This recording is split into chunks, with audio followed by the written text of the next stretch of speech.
Friends, ஒரு சக்சஸ்ஃபுல்லான இன்வெஸ்ட்மெண்ட்டுக்கு அதாவது ஒரு வெற்றிகரமான முதலீட்டுக்கு அதிக ஐக்யூவோ நிறைய இன்ஃபர்மேஷனோ ஏன் லக்கு கூட தேவையில்ல. இதுக்கு பதிலா என்ன தேவை தெரியுமா? ஒரு தெளிவான இன்டெலெக்சுவல் ஃப்ரேம் ஒர்க். புரியுற மாதிரி சொல்லணும்னா அறிவுபூர்வமா டெசிஷன் எடுக்கிற ஒரு மைண்ட் செட் தான் தேவை. த இன்டெலிஜென்ட் இன்வெஸ்டர் அப்படின்ற புக்ல பெஞ்சமின் கிரஹம் லாஜிக்கோட இந்த மாதிரி ஃப்ரேம் ஒர்க்கை எடுத்து வைக்கிறாரு. இது உங்க எமோஷன்ஸை நீங்க கண்ட்ரோல் பண்ண ஹெல்ப் பண்ணும். சொல்ல போனா கடந்த 100 வருஷத்துல இவரோட இன்வெஸ்டிங் ஸ்ட்ராட்டஜி தான் எல்லாத்த விட சக்சஸ்ஃபுல்லா இருக்குன்னு சொல்லலாம். இதை யூஸ் பண்ணி பல இம்ப்ரெசிவான சாதனைகளை கிரஹம் பண்ணது மட்டும் இல்லாம அவரை பின்தொடர்ந்த பலருமே மறுக்க முடியாத சாதனைகளை பண்ணிருக்காங்க. எக்ஸாம்பிள் ஒருத்தர் சொல்லணும்னா வாரன் பஃபெட். இந்த வீடியோ ரெக்கார்ட் பண்ணிட்டு இருக்க இந்த டைம்ல இவர் தான் உலகத்தின் 4வது பெரிய பணக்காரர். அந்த வாரன் பஃபெட் இந்த புக்கை பத்தி என்ன சொல்லியிருக்காரு தெரியுமா? By far the best book on investing ever written. இது வரைக்கும் முதலீடு பத்தி எழுதின புக்ஸ்ல இதுதான் பெஸ்ட்னு சொல்லியிருக்காரு. இந்த புக்ல இருந்து நம்ம கண்டிப்பா தெரிஞ்சுக்க வேண்டிய விஷயங்களை இப்ப பார்க்கலாம். Idea number 1. Intelligent investors are patient. Investment பண்ணும்போது பொறுமையை காக்குறது ரொம்பவே முக்கியம். இன்வெஸ்ட்மெண்ட் பண்ணா நிறைய மணி சம்பாதிக்கலாம். அதே நேரம் மணி லாஸ் ஆகக்கூடிய வாய்ப்பும் அதிகம். இன்டெலிஜென்ட் இன்வெஸ்டர்ஸ் தரோவா அனலைஸ் பண்ணி safe and steady return சம்பாதிப்பாங்க.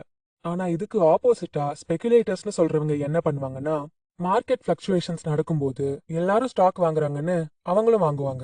Graham இங்க என்ன சொல்ல வர்றாருன்னா, என்னதான் உங்களுக்கு ஃபினான்ஷியல் நாலேஜ் அதிகமா இருந்தாலும் உங்க எமோஷன்ஸையும் இம்பல்சிவிட்டியையும் நீங்க கண்ட்ரோல் பண்ண கத்துக்கணும். இல்லனா மணி லூஸ் பண்ணக்கூடிய வாய்ப்புகள் அதிகம். எக்ஸாம்பிளுக்கு ஆப்பிள் புதுசா ஒரு சூப்பர் ப்ராடக்ட்டை ரிலீஸ் பண்ண போகுதுன்னு ஒரு ரூமரை நம்பி நிறைய ஆப்பிள் ஸ்டாக்ஸ் வாங்கினா ஒன்னு லக் அடிச்சு நீங்க ப்ராஃபிட் பார்க்கலாம், இல்ல மொத்தமும் லாஸ் ஆகலாம். ஆனா இன்டெலிஜென்ட் இன்வெஸ்டர்ஸ் கம்பெனியோட பிரைசிங்ல தான் ஃபோக்கஸ் பண்ணுவாங்க. இன்டெலிஜென்ட் இன்வெஸ்டர்ஸ் ஒரு ஸ்டாக்கோட பிரைஸ் அந்த கம்பெனியோட இன்ட்ரின்சிக் வேல்யூவை விட கம்மியா இருந்தாதான் இன்வெஸ்ட் பண்ணுவாங்க. இன்ட்ரின்சிக் வேல்யூனா அந்த கம்பெனியோட உண்மையான மதிப்பு. இந்த காலத்துல நிறைய பேருக்கு உடனே பணக்காரங்க ஆகணும்னு ஆசை. ஆனா பஃபெட் மாதிரி பல சக்சஸ்ஃபுல் இன்வெஸ்டர்ஸ் மார்க்கெட்ல பொறுமையா இருந்ததால தான் ஜெயிச்சிருக்காங்க. இதனால தான் மாசத்துக்கு கம்மியான அமௌண்ட் இன்வெஸ்ட் பண்றவங்க கூட ஃபியூச்சர்ல மில்லியனர்ஸ் ஆகுறாங்க. ஸோ பேஷன்ஸ், பொறுமை ஒரு இன்வெஸ்டருக்கு ரொம்பவே முக்கியம். அடுத்த 2 ஐடியாஸ் 2 டைப்ஸ் ஆஃப் இன்வெஸ்டர்ஸ் பத்தி தெளிவா விளக்க போகுது. ஃபர்ஸ்ட் டைப் டிஃபென்சிவ் இல்ல passive investor. Second type enterprising are active investor. So second idea defensive investor பத்தி தெளிவா பார்க்க போறோம். டிஃபென்சிவ் இன்வெஸ்டிங் ஒரு லாங் டேர்ம் அப்ரோச், நீண்ட நாள் தொடரும். டிஃபென்சிவ் இன்வெஸ்டர்ஸ்க்கு கிரஹம் சொல்ற அட்வைஸ் என்னன்னா, அவங்களோட 50% காசை பாண்ட்ஸ்லயும் மீதி இருக்க 50% இண்டிவிஜுவல் ஸ்டாக்ஸ்லயும் இன்வெஸ்ட் பண்ண சொல்றாரு. டிஃபென்சிவ் இன்வெஸ்டர்ஸ்க்கு கிரஹம் பரிந்துரைக்கிற இன்னொரு விஷயம் என்னன்னா, ஸ்டார்டிங்ல ஒரு பெரிய அமௌண்ட்டை ஸ்டாக்ஸ்ல இன்வெஸ்ட் பண்ணி அதுக்கப்புறம் மாசம் மாசம் சின்ன சின்ன அமௌண்ட்டை தொடர்ந்து இன்வெஸ்ட் பண்ண சொல்றாரு. இதுக்கு பேர் தான் dollar cost averaging. Defensive investors low risk எடுப்பாங்க, மார்க்கெட் அனாலிசிஸ்லயும் கம்மியா டைம் ஸ்பெண்ட் பண்ணுவாங்க. 85% இன்வெஸ்டர்ஸ் இந்த டைப் தான். ஸோ ஒரு டிஃபென்சிவ் இன்வெஸ்டர் ஸ்டாக் வாங்கும் போது கவனத்துல வச்சுக்க வேண்டியதை இப்ப பார்க்கலாம். Number 1, diversification.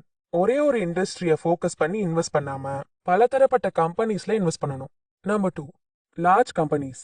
இந்தியன் மார்க்கெட் படி அட்லீஸ்ட் ஒரு கம்பெனி 300 கோடியாவது சேல்ஸ் பண்ணா நம்ம நம்பி இன்வெஸ்ட் பண்ணலாம். Number 3, conservatively ஃபினான்ஸ்ட். இதுக்கு அர்த்தம் ஒரு கம்பெனியோட கரண்ட் ரேஷியோ 200% ஆவது இருக்கணும். புரியுற மாதிரி சொல்லணும்னா கம்பெனியோட சொத்து மதிப்பு அதோட கடனை விட அட்லீஸ்ட் 2 மடங்கு அதிகமா இருக்கணும். Number 4, dividend.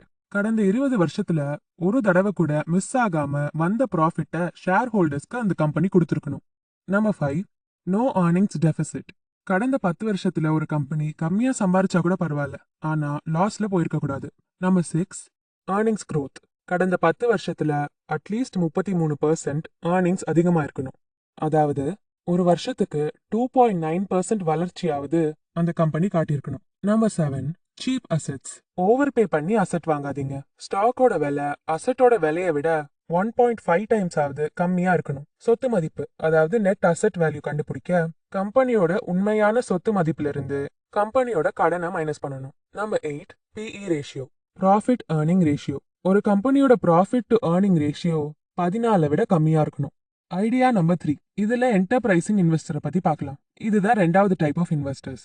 இவங்கள ஆக்டிவ் இன்வெஸ்டர்ஸ்னு சொல்லலாம். ஓரளவுக்கு ப்ராஃபிட் பார்த்தா போதும்னு நினைக்கிறவங்க ஃபர்ஸ்ட் டைப், அதாவது டிஃபென்சிவ் இன்வெஸ்டரா இருந்தாலே போதும். அதுக்கு மேலேயும் சம்பாதிக்கணும்னு ஆசைப்படுறவங்களுக்கு தான் இந்த டைப். ஆனா இதுக்கு நிறைய தேவைகள் இருக்கு.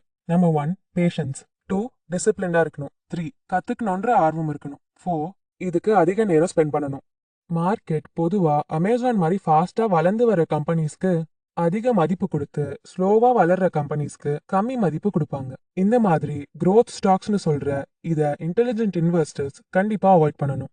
ஏன்னா இந்த மாதிரி growth ஸ்டாக்ஸ் ஃபியூச்சர் ஏர்னிங்ஸை பேஸ் பண்ணி தான் இருக்கும். ஆனா ஃபியூச்சர் ப்ராஃபிட்டை எதிர்பார்க்கறத விட இப்போ இருக்கிற நிலைமையை அனலைஸ் பண்ணி முடிவெடுக்கிறது தான் பாதுகாப்பானது.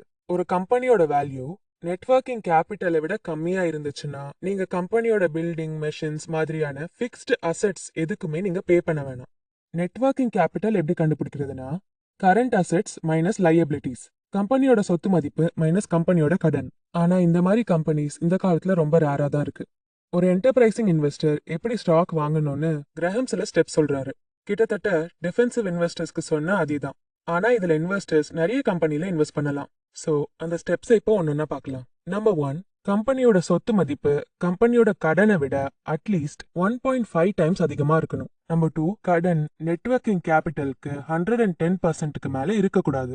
நம்பர் 3, இப்போ இருக்கிற ஏர்னிங்ஸ் பர் ஷேர் 5 வருஷத்துக்கு முன்னாடி இருந்த ஏர்னிங்ஸ் பர் ஷேரை விட அதிகமா இருக்கணும். நம்பர் 4, டிவிடெண்ட் எவ்வளவு இருந்தாலும் பரவாயில்ல, ஆனா எல்லா ஷேர் ஹோல்டர்ஸ்க்கும் கம்பெனி டிவிடெண்ட்டை கொடுத்துருக்கணும். Number 5, price to book ratio 1.2 விட கம்மியா இருக்கணும். Number 6, price to earning ratio 10 விட கம்மியா இருக்கணும்.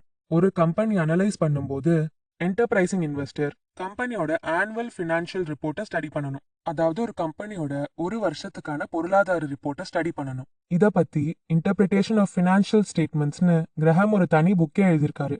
Idea number 4, margin of safety. Intelligent investors அவங்களோட இன்புட் முதலீட்டுக்கும் அவங்க அவுட்புட் கம்பெனி வளர்ந்தா வர ரிட்டர்ன்ஸ்க்கும் நடுவுல பெரிய வித்தியாசம் இருந்தாதான் இன்வெஸ்டே பண்ணுவாங்க. இததான் ஆத்தர் மார்ஜின் ஆஃப் சேஃப்டின்னு சொல்றாரு. ஷேர் மார்க்கெட்ல இன்வெஸ்ட் பண்ணும்போது நம்ம முக்கியமா தெரிஞ்சுக்க வேண்டியது ஒரு கம்பெனியோட பிரைஸும் அதோட வேல்யூவும் ஈக்குவல் கிடையாது. எக்ஸாம்பிளுக்கு ஒரு லிஃப்ட் 10 பேரை தாங்கும். ஆனா 11ஆவதா ஒரு ஆளு தெரியாம ஒரு தடவை ஏறிட்டா கூட கீழே விழுந்துரும். அந்த லிஃப்ட்டை நீங்க வாங்குறதுல ஒரு வருத்தம் இல்ல. அதே மாதிரி ஒரு ஸ்டாக் $11 வர்த்துன்னு நினைச்ச நீங்க $10 கொடுத்து அதை வாங்குறதும் வர்த்து இல்ல.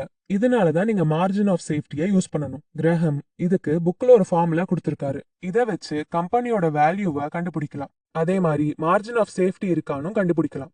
ஃபார்முலா என்னன்னா value equal to current normal earnings into 8.5 into 2 into expected annual growth rate. ஒரு வருஷத்துக்கு நீங்க எதிர்பார்க்குற growth ரேட். இந்த growth ரேட் நெக்ஸ்ட் 7ல இருந்து 10 வருஷத்துக்கு நீங்க எக்ஸ்பெக்ட் பண்ற இயர்லி growth ரேட் ஏர்னிங்ஸ்க்கு ஈக்குவலா இருக்கணும். Idea number 5, risk and reward are not always correlated. அதிக ரிஸ்க் எடுத்தா அதிக ரிவார்ட் கிடைக்கணும்னு அவசியம் இல்ல. ஆல்ரெடி சொன்ன மாதிரி price is not equal to value. எக்ஸாம்பிளுக்கு பர்சன் 1 1000 ரூபாய் கொடுத்து ஒரு போட் வாங்குறாங்கன்னு வச்சுக்கோங்க. அதே மாதிரி போட்டை பர்சன் 2 600 ரூபாய் கொடுத்து வாங்குறாங்க. பர்சன் 2க்கு தான் பர்சன் 1 விட ரிவார்டும் அதிகம், ரிஸ்க்கும் கம்மி. அந்த போட்னால லாஸே ஆனாலும் பர்சன் 2க்கு தான் லாஸும் கம்மி. So risk is not equal to reward. இந்த புக்ல இருந்து நம்ம முக்கியமா தெரிஞ்சுக்க வேண்டிய விஷயம்